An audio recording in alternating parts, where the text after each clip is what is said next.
Welcome back, everybody. I am so excited to welcome directors Ting Poo and Leo Scott. Welcome, Ting and Leo. Thank you. It's great to Thanks for having be us. here with you. Great. I mean, my first question is I just love the way the film looks. You introduce early on in the film Val's art and his scrapbooks, and the film has this kind of scrapbook quality to it where transitions and setups are not perfect. Can you talk about that approach to the film? Sure. I, Val is like such a colorful human being and also does amazing visual art in addition to being an actor and all these things. And you know, he when we started filming, he he's been scrapbooking his whole life, but he was very, very into scrapbooks while we were filming with him, and has made these beautiful, beautiful scrapbooks that he has laying around everywhere. And every time we'd see him, he'd have them as well. And so we kind of knew right away that they'd be a beautiful element to the film, and they're sort of these living expressions of his personality as well. Yeah, and and your approach itself followed that technique where as I mentioned the setups are not perfect and because of the scrapbook quality, right? Yeah, we were certainly inspired by the idea of Val's scrapbooks, where he puts in his scrapbooks, he finds the most interesting connections between things, which have their own sort of logic, and we were certainly inspired by that. And as Ting was saying, he's doing a lot of scrapbook at the time and writing a lot. You know, he's Val is a very textual person. He's just in his house, in his work, in his life, how he dresses. He's full of texture, and he loves, and that's we wanted that to come through in our film as well. There's different formats and patterns, and yeah. So we were certainly inspired by the scrapbooks, and we thought it'd be interesting to present the film as one big scrapbook in a way. Um, the your approach is totally first person. Um, uh, from Val's point of view, how early on in the making did you decide that it was going to be first person directly from Val? I mean, right away, to be honest. I mean, we'd had access to this incredible wealth of material for a while, and it really felt like Val, from a first person, in a first person way, had been documenting his life. I mean, there's obviously other things within this archive. There's other documentaries and studies he had done, and casting tapes and home videos and stuff like that. But it did all seem to have a first person nature to the material. So we were very early on sort of inspired by this idea of a first person exploration of his life. And we did a little film, a little 3 or 4 minute proof of concept teaser film, which with a first person, with a voice of his own words, but it's something else we'd found in the archive, and we pieced together like a little mini version of the film as a sort of proof of concept, which we then took to him to show what it could feel like, and what our vision was for the format and the storytelling itself.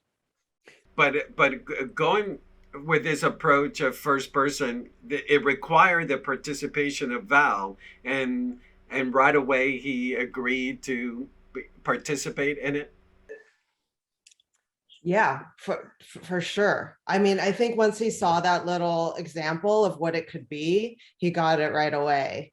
And I think there was a real opportunity there, and to preserve the intimacy of that first person experience. So we decided pretty early on we weren't going to do any other third person interviews, we would just sort of live in this world of his camera and his story being told through his lens and from his perspective, so that you would never really break that intimacy.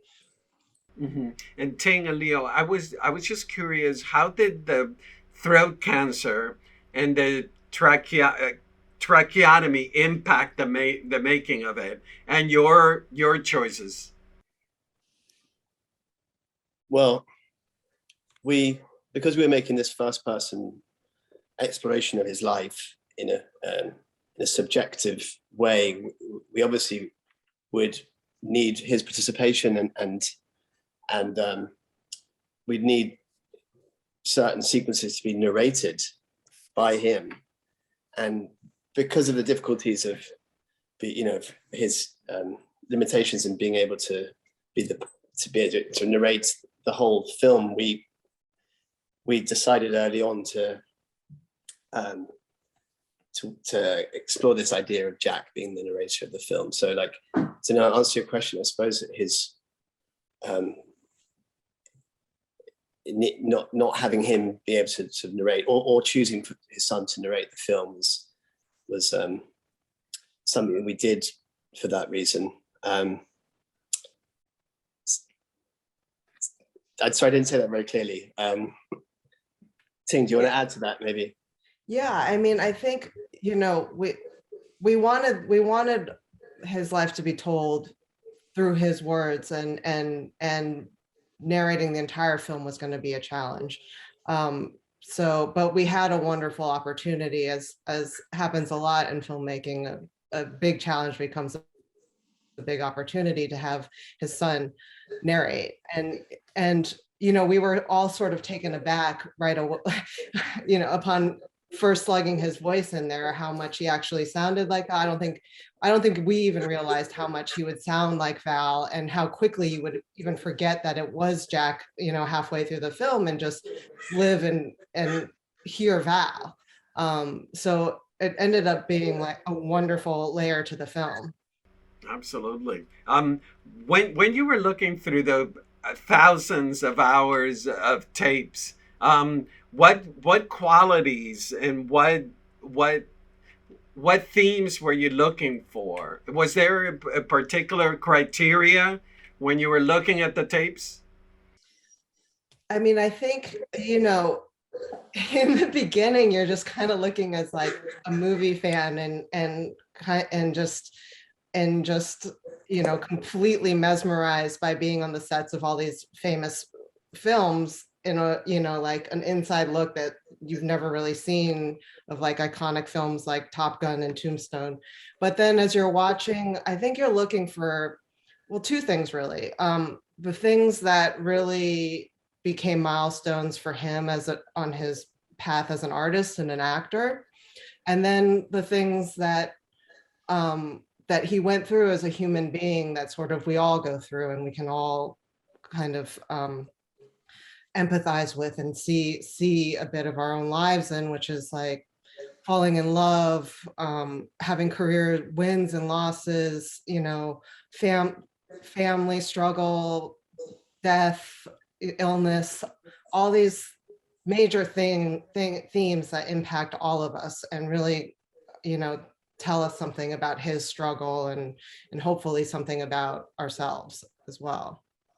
And Leo did, I he was taping all of this stuff. What had he looked at it prior to you guys uncovering it? Meaning, once he would tape it, he just put it in a box, or he would actually observe throughout his life the past tapes.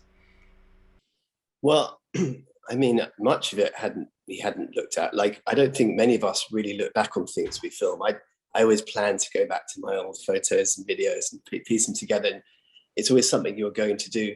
I mean, within that archive, there were other films that he'd been making. Like, for instance, after Top Gun, he was making an anti-nuclear documentary on 16 millimeter. He was touring the world, Germany, USSR, and other places, Washington DC. And it was a very personal, important film he was making there. There was other sort of documentary films. So in relation to those films, he was probably reviewing the material, but a lot of this he hadn't gone back and looked at, including these incredible movies that he was making, these little films he was making with his brothers back in Chatsworth as kids. And his younger brother Wesley was this budding director who was a real genius. Val said it. Val would say it before I got to see these little film reels. Val always spoke about his brother Wesley as being a genius, like a budding Spielberg, and he really was. It's quite incredible, some of the ideas he was coming up with. So Val saw some of these. We transferred some of these film reels and played them to Val. Decades later, things that he'd never got to see, some of which he was in, some of which he wasn't, and it was incredibly special and emotional moment. And there was other things he hadn't seen, of course. I mean, to us, it's watching these tapes on Top Gun. It's a film I grew up with, and sticking a VHS in a machine and seeing this familiar wardrobe and backdrop, but it's just the guys hang out in a trailer, and to us it felt like gold, but to him, he had experienced it, and it probably wasn't something he'd have gone back and watched like it was an important thing to go and watch again. So there was lots of that. So a lot of things he was seeing, put together and also assembled for the first time. Mm-hmm. Ting, Leo mentioned Wesley. To me, the section that you guys built around Wesley is it's almost like you're bringing him back to life. Can you tell us about working on that passage? Yeah, I mean, it's a very important, I think, his brother was his partner in crime, so to speak, and in a lot of ways represents the spark of that creativity that still is in him today. All that early, like having a brother and a best friend and a collaborator to work with at such a young age, and just push each other creatively and have fun. I mean, I think that creative spark was really important to build and highlight and early in the film, because it's sort of what fuels him throughout his life, and the creativity that he keeps going back to, in difficult times. When he came out of the hospital and was recovering from his tracheostomy, he delved right back into the visual art, which is, we show some of it in the film. That's something he and his brothers used to do all the time. And just when we have, in addition to all the footage, we had all these drawings that they did when they were kids. And Wesley was already doing like cell animation, and we scanned some of those cells in and put the animations together. So I think it's seminal to who Val is, that creative relationship that he had with Wesley. So. Mm-hmm. And it's to the two of you. When I watch the clips that he'd been documenting throughout his life, he's so deliberate um, about the way he observes and documents what is happening. Did he? I mean, we've talked about the fact that he sometimes never looked at it again. But do you think he always had a higher goal for those clips that he was amassing? That he always knew that there was going to be something bigger down the road for them? I mean, there certainly seemed to be something very deliberate about the way he was filming, even the camera work, but knowing when there was an important moment happening. I mean, one of the consistencies felt like in terms of maybe a story he was trying to tell, was this idea of creating a role. He was always seemed to be an interest with his craft and documenting that approach to his craft. When I was working with him first, initially around the Mark Twain project, it seemed to be the same story. At that point, I hadn't seen any of this archive, and it seemed like he was still trying to tell the same story in some way, or interested in telling that same story about sort of creating the role of a character and studying a character, getting under the skin of a character. So I think that has been there. In terms of telling looking one day to tell a life story, I wouldn't know if that was the case. Often there are projects Val's doing as well. He's a real creative force, so he was often making things and just being experimental. Mm-hmm. Early on, Ting, he mentions that he was always interested in the line where the actor ends and the character begins. Can you tell us about that philosophy of Val? Well, what I take it to mean, I can't speak for him directly because he obviously understands becoming a character better than I do because I'm not an actor and don't have years of experience. But for me, what I gathered is that in each role he's had to lose himself a little bit in that person, in the person that he's becoming, and at the same time he's also discovering a bit of himself at the same time. That's kind of how he describes it. It's not that he's putting himself in the character necessarily, but he's trying to get to something true about the spirit of that person and that character in the story. And in order to do such things, he has to shed things about himself, but he also has to bring parts of himself as well.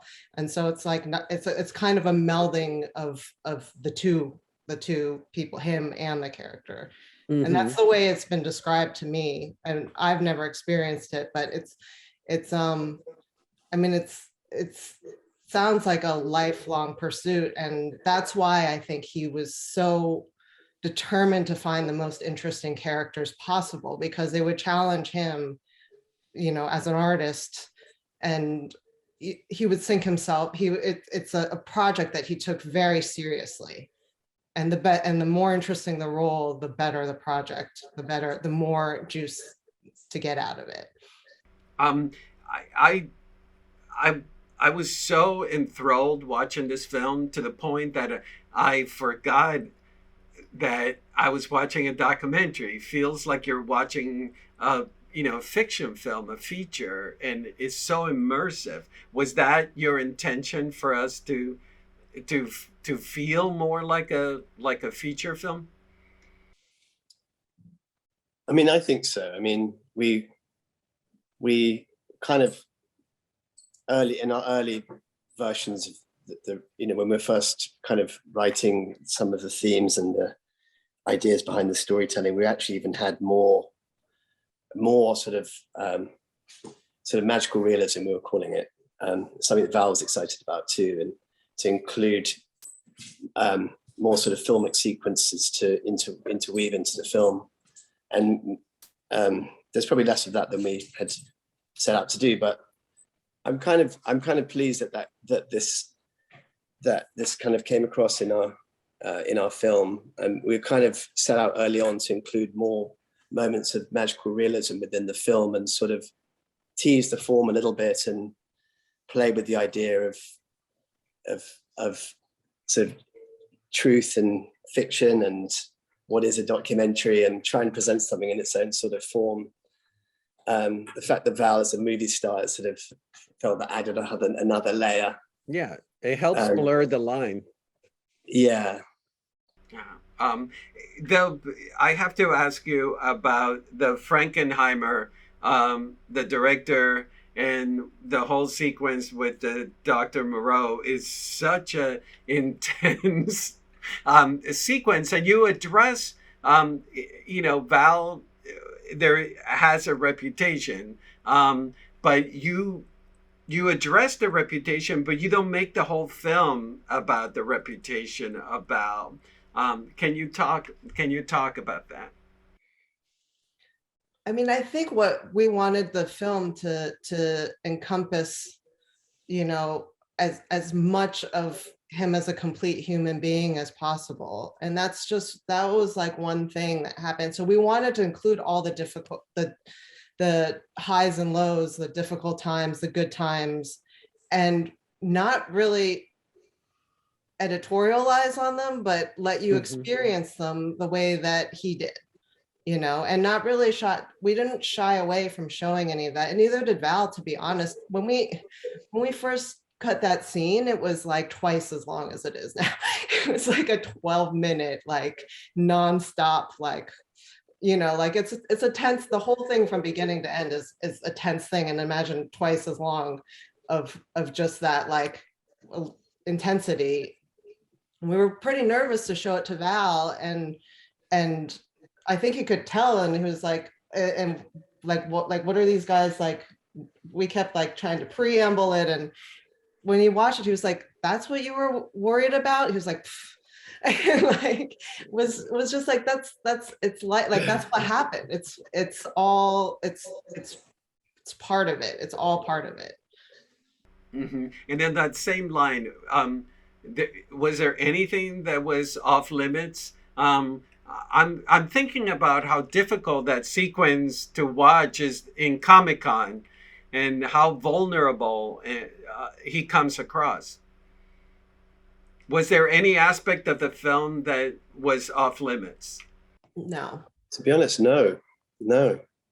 Um, I mean, he was he was always interested in us getting things factually right. You know, if we got a small detail wrong, that'd be corrected, but nothing was off limits. And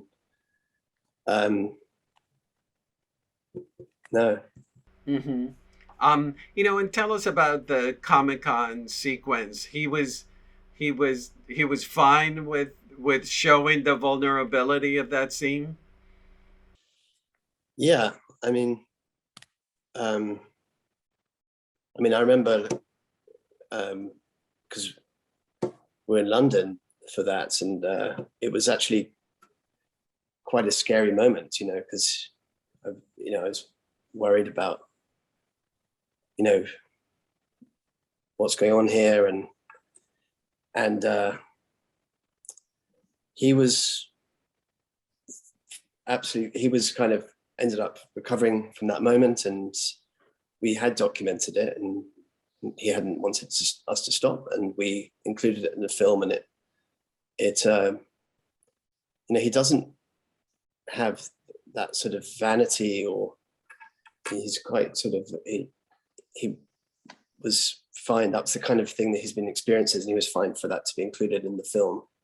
Mm-hmm. I mean, there's plenty other Comic-Cons he'd done where they'd gone without incident, and but that was a moment that was quite dramatic, and it was he was fine for it to be in the film. And He's been incredibly brave throughout the entire process of all of it. And even, like even the scene around the tombstones screening, and where he speaks quite honestly about what it's like to go on these things, and that he's actually quite humbled, to see all the fans and see all the people that show up for him. I mean, these are things that like we didn't have to fight for, that he willingly and bravely gave to us and opened up about. Yeah, one of the beautiful aspects of the film is his love for Jack and Mercedes. Can you tell us about including them, working with them, and capturing those beautiful moments between them? Yeah, I mean, we were trying to show Val's life, and there's nothing more central to his life than his kids. So it was important for them to be in the film, and they're obviously in the material. So we included them, how they came into his life and became his life, and it was really great that they were able to contribute now as well. They're both such talented creatures, and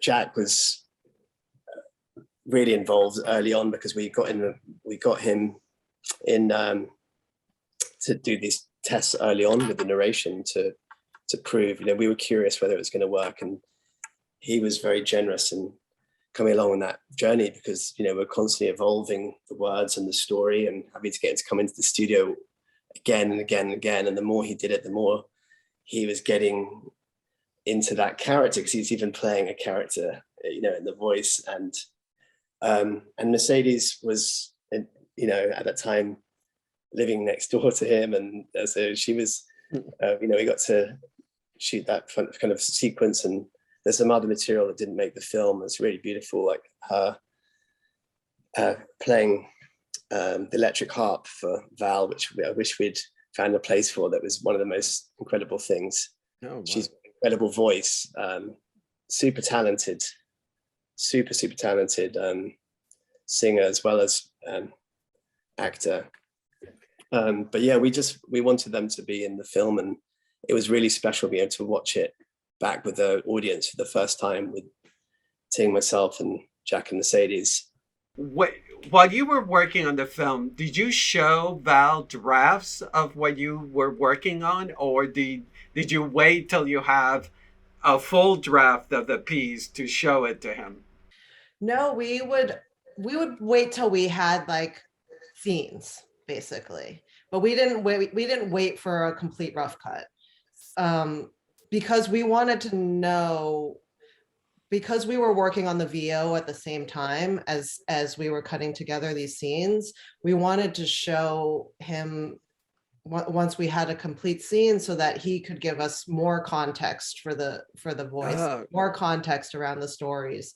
So basically, when we would come across something that was super interesting, we'd cut a scene around it, show it to him, and then he'd be like, oh yeah, this is, like, he'd give us context, we'd hear about it, and then redo the VO, and it was a lot of back and forth that way. And when you had the final version and you showed it to him, how did you guys feel? I would have been incredibly nervous about showing him a final version of his story.